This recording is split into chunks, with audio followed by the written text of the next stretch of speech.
Goodman, BYU beats Utah. They've won 8 in a row. They've won 12 out of the last 14. You scoffed at me the other day when I said they were the most dangerous team ranked outside the top 25, and now they are inside the top 25, and they keep on winning. Are you ever going to give me credit for anything?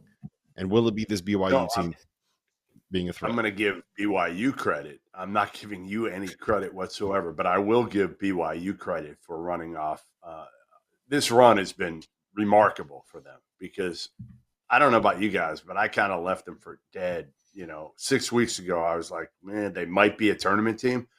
But I always remember, and Arkansas is the one under Muss that has taught me over the years that even if you're out of it, you think you're out of it in December, if you're in a good enough league, you can absolutely make a crazy ground if you go on like a 6, 7, 8 game winning streak. You can go from, completely – look at what Kansas State did. They almost got back on the bubble. They had lost 9 of 10. Sure.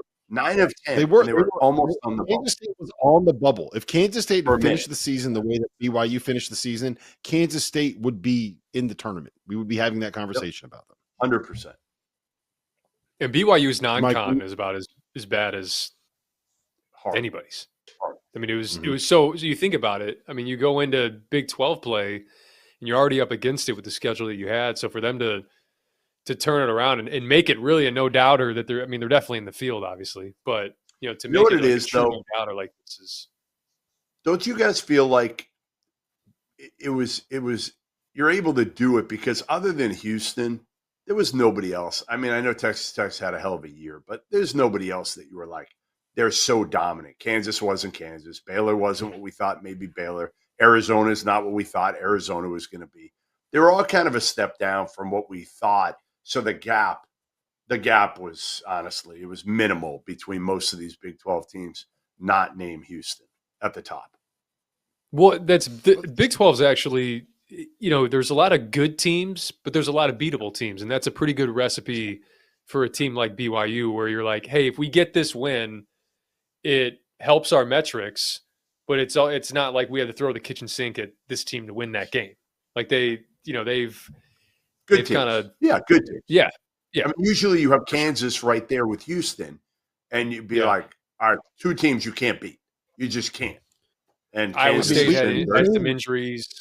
Yeah. Right. Iowa State's the other one. They saying that there were 4. We came into the season saying that there were 4. It was Houston, Kansas, Baylor, and Iowa State. Like we were talking about potentially 4 of the top 5 teams in the country. And Arizona was like 5 of the top Arizona 10. was right there. Yeah, they were right there. So like that's what we were talking about at the top of the Big 12.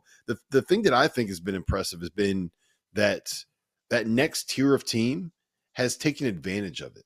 Right? Like there's a lot of times where you will see a league like the Big 12 where the best teams aren't as good as we thought, but the bottom doesn't the middle of the pack doesn't rise up above that.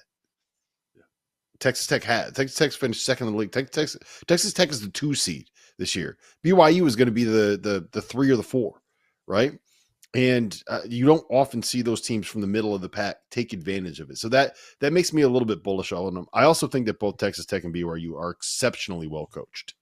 I think that has a big part of it to do. Agreed. To do with it as well.